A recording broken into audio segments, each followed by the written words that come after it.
Hello, welcome to the channel. We are going over some publicly available free response questions for AB Physics 1. Here's a delectable example of graphs, how you read the graphs, how you determine the graph for velocity, what's going on in that graph. First off, I'm going to do a little wicked thing on here and replace this, for the sake of the exercise obviously, with x in meters. That way we can practice analyzing this graph if this were the graph for position. What would this graph tell us? It would tell us that the entire time from the beginning till time that equals 9 seconds, all of this would be moving at a constant negative velocity. If I were to find that velocity, the slope of this 0.8 to -1, so that's -1.8 was our total displacement, -1 minus 0.8, and the time that it took us was 9. So the speed here is 0.2, but the velocity is -0.2 meters per second. This 0 right here means nothing. That just means we passed something on the way. Whatever that 0, it's your school, it's your house, whatever. It's just 0 coordinate. That's all we did. We just passed it. We didn't stop. At 9 seconds, our object reverses direction and the speed is the same because the slope is opposite. So this would be the same speed, 0.2 meters per second, but velocity is now positive until we reach this -0.4, whatever that coordinate is right here, and then this is rest. Because the slope, if we have x versus t slope, that is flat, that is complete rest. Do you see another place of rest? I'm sure you do. It's right here, another rest. But what happened between this point in time, which is 17 seconds, until 20 seconds, which is right here? So these 3 seconds, we see the object moving in the positive direction. This would be the displacement over 3 seconds. That's 1.2 over 3.4 meters per second. And you can see that the slope is steeper than the slope for the previous 2 motions where we were moving. So this would be 0.4 meters per second for speed. Where did we have a change in direction? Only here,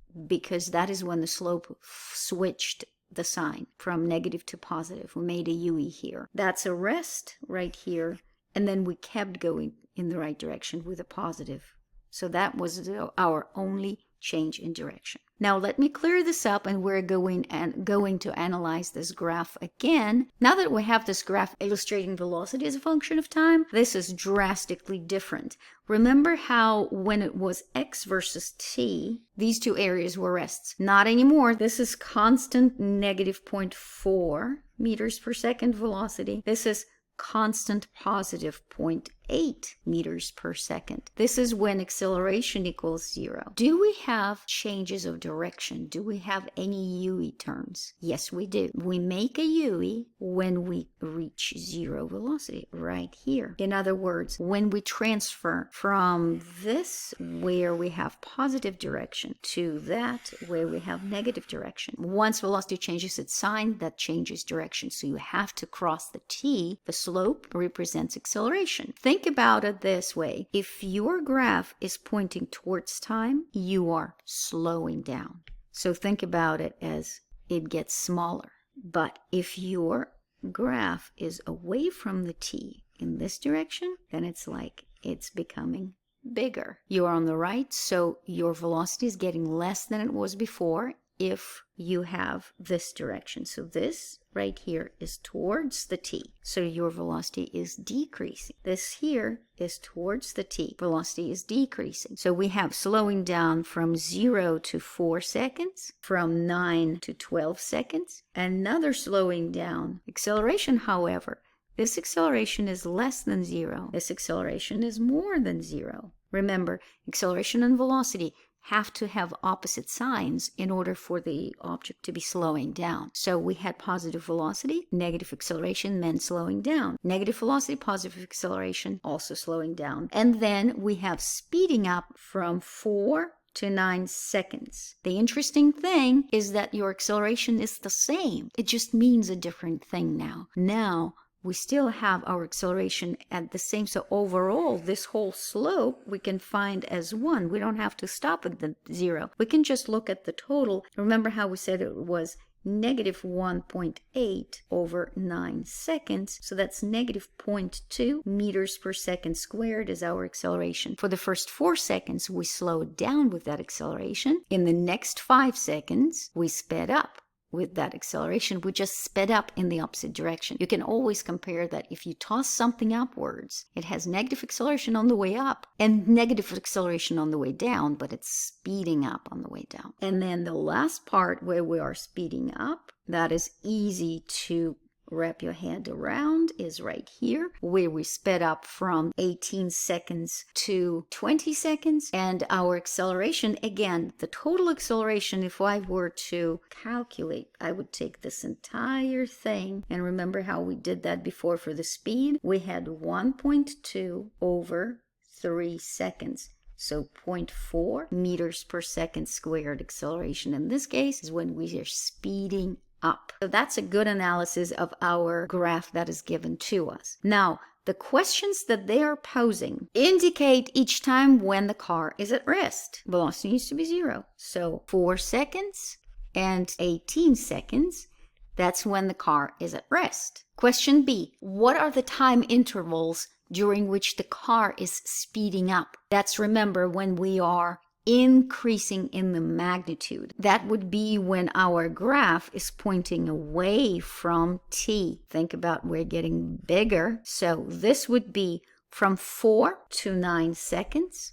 And then the second time we're pointing away from the t, 18 to 20 seconds. Those are the 2 time intervals during which our car is increasing in its speed. In question C, they want us to determine the position at 9 seconds if its original was 2 meters. You have 2 options. You can find the area of this triangle and subtract the area of this triangle from it. Another way is to remember that displacement is average velocity times time. The time is 9 seconds. Average velocity is the half of initial plus final. So we have 0.8 initial velocity plus negative 1 final velocity divided by 2. So that's negative 0.1 times time, and time was 9 seconds. So negative 0.9 meters. If I were to find the areas of these triangles, let me just check. So we are verifying half 0.8 times 4. That is going to be 1.6. This one is half negative 1 times 5. That's going to be negative 2.5, and 1.6 plus negative 2.5, that's negative 0.9. There we go. So 0.9 meters. So if we started at 2, then x is going to be 2 minus 0.9 is going to be 1.1 meters. That's the position of our object at time of 9 seconds, given the graph of its velocity. And then the last part is asking us to translate this graph into the graph for acceleration. Let's look at the important time periods that we have. When does our acceleration change? It changes at the point of 9 seconds, and we have the acceleration of negative 0.2. So in the first 9 seconds up to here, our acceleration is negative 0.2 meters per second squared. And then remember how next our graph switched from negative slope to positive slope between 9 and 12 seconds. There we go. We have 0.2 meters per second squared as a positive. After that, if you remember, we had flat from 12. Velocity was constant and negative from 12 to 17. Then it started slowing down in the negative direction. It was slowing down with 0.4 meters per second squared. It was a positive acceleration even though it was slowing down. And it continued with that positive acceleration, speeding up all the way to 20 seconds. So here we are. It's a positive acceleration. We slowed down and then sped up. Acceleration didn't change. It's just the motion changed. And then between 20 and 25, we were just flat.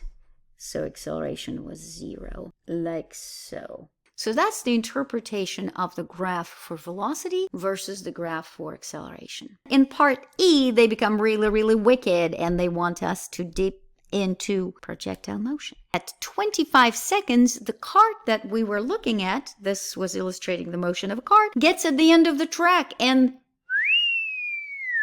falls off. The table is tiny. It's 0.4 meters tall. So we end up with our cart just diving off of this 0.4 meter tall table, and it goes poof poof. How do we approach this? They tell us to neglect air resistance and just figure out this change in x. Where is this cart going to land? Good old change in y equals 1/2 gt squared will work for us, because remember, v initial is horizontal. So therefore v initial y is 0. 0.8 over 9.8. Root of that will be our time spent in the air. Then change in x is going to be 0.8, which is the speed that we got from here. At the end, because there's no air resistance, it's not going to change, times this root of 0.8 over 9.8. That would give you something. So 0.22 meters. Now technically we had this as EI, finding the time that it was in the air. So that gave us, I believe, 0.29 seconds.